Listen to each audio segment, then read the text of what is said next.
Because there are some people that don't understand Czech, I guess. I know about at least two. So that's why we will make it all in English, since technical problems we cannot solve now, unfortunately, but it seems it's not a problem for no one if all the program is taken in English, or actually in my Czechish, and I apologize for that. So maybe we could start, and I give the word to representative from the Fulbright Commission. Hello everybody, let me welcome you here at the American Center, and I would like to thank the American Center and the American Embassy for enabling us to hold the lecture today here. You should tell people that they can ask their questions in Czech, and you'll translate the questions for me. Organizer of this session, and I would like to thank Dr. Gregor that he invited us to participate in it. What is common for Professor Gamoran and for Fulbright Commission? Maybe there are two elements. One is that Professor Gamoran himself was a Fulbright stipendist in Great Britain.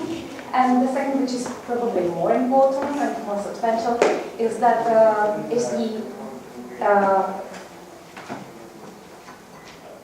is education, the impact of education, which is important in his work and in the activities of the Fulbright Commission in the Czech Republic. Let me tell you a couple of things very briefly about the Fulbright Commission. It was established in 1991. It is a governmental organization with participation of the Czech Republic and the US government. For us, the major partner is the Ministry of Education. On the American side, it is the State Department. Fulbright Commission provides stipends to American and to Czech researchers, university teachers, and students. There are a couple of types of stipends which is unnecessary to describe in detail here now. What is important that there are no limits except for clinical medicine for subjects in which are the projects submitted. We provide stipends for long stays in the Czech Republic and in the USA from 3 to 10 months. There are possibilities for American stipendists to come for also shorter stipends and stays in the Czech Republic. It's in the program of specialists, or you can also use the network of Fulbright stipendists in Europe, and you can invite them for either lecture or a workshop or for a conference. Each year we have about 40 stipends from the Czech Republic and about 30 stipends from the US. Kind of on the side of this research and highly academic stipends, we have a program for secondary schools, which is called English Teaching Assistants. We now have funds for 10 places. The demand from the secondary schools is much higher, about 10-15 times higher, so we are hoping that we shall be able to find additional funding so that we will be able to provide more places to schools. The primary aim is to get the native speakers, American native speakers, to places which are not used to having Americans around, so it's not primarily in town, but in regions, and in small schools, small towns. So I think that's all.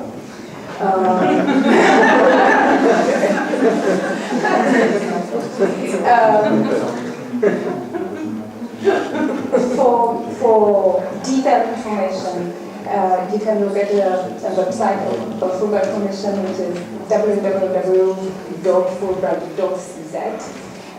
Also, we are available for you in our office. You can call us, you can send us an email, or you can visit us here in Kamenská street, just on the corner. And yeah, now I would like to open the main program of today, and I would like to give a word to Dr. Gregor.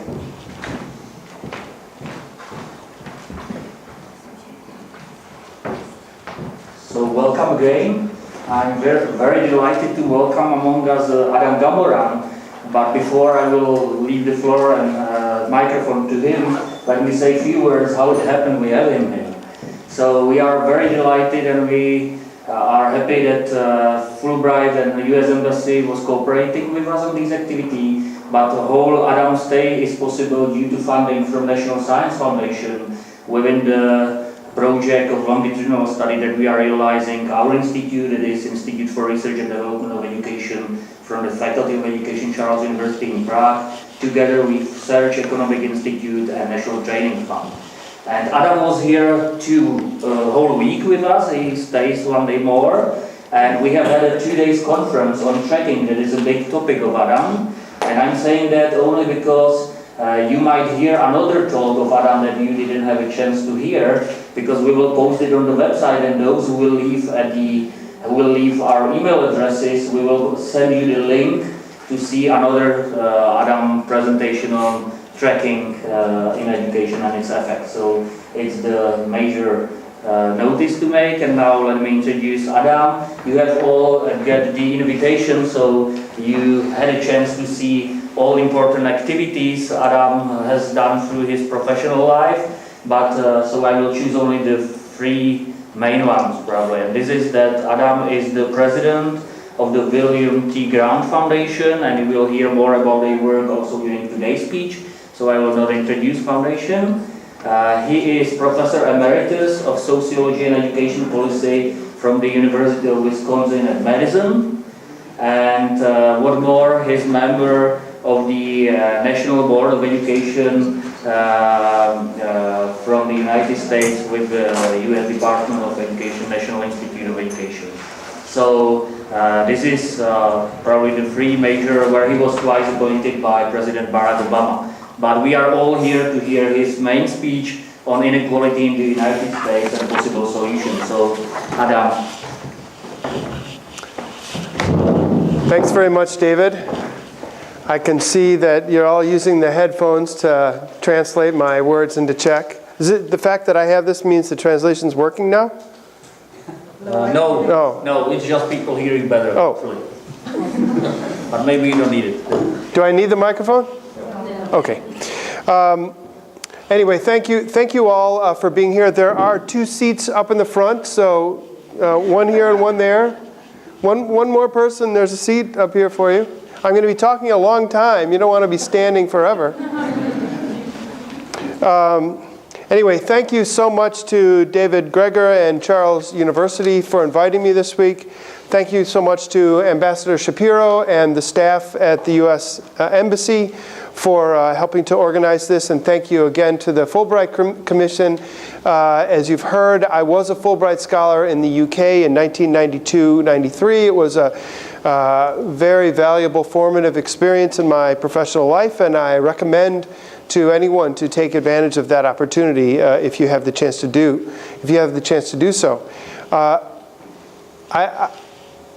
I'm hearing a little bit of feedback. Turn it off. Yeah, wait, I'll turn it off. Okay. I have had the chance to greet President Obama before, but this is my first time speaking in front of Elvis Presley, Marilyn Monroe, and Audrey Hepburn.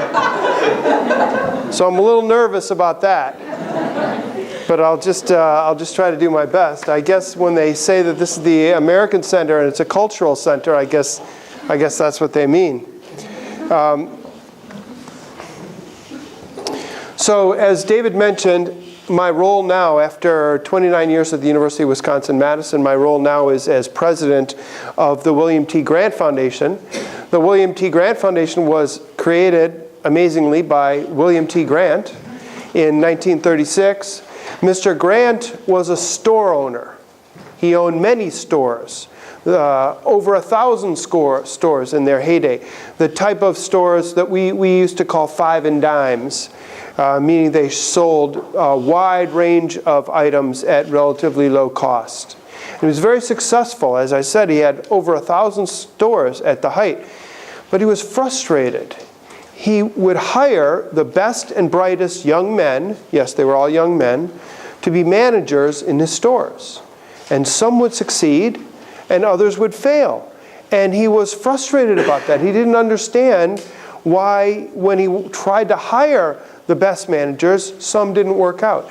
And he thought research on human behavior would be the way to answer that question.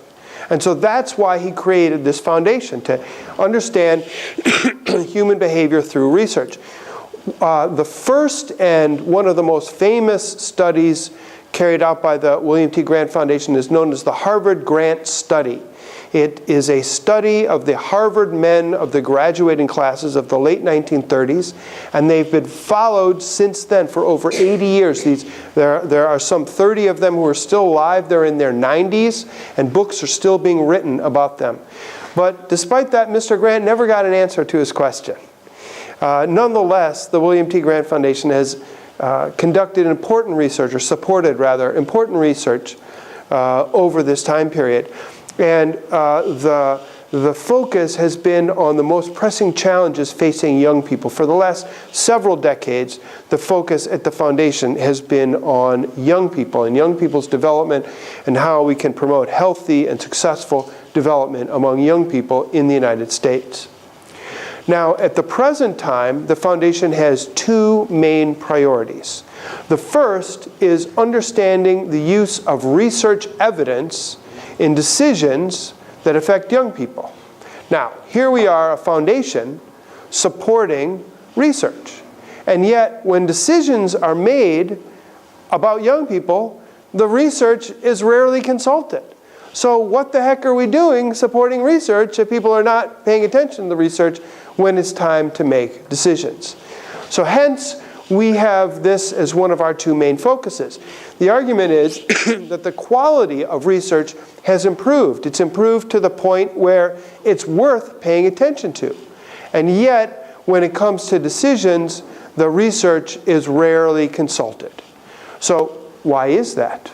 And under what circumstances can research be used more in supporting decisions? We support research on how research evidence is used in policy and in practice. The second major focus of the William T. Grant Foundation is on reducing inequality. Now, the use of research evidence initiative is about 6 years old. It was already going when I joined the foundation. And I've had the opportunity to continue it and sustain it and pursue it into the future. But the second focus is new, and it's one that I launched when I came to the foundation, and it's on reducing inequality. And this will be the main focus of my remarks today, as you saw in the title of the talk. The idea here is that inequality on the basis of race and ethnicity, linguistic origins, immigrant status, and family income or socioeconomic status is pervasive in many different ways in the United States.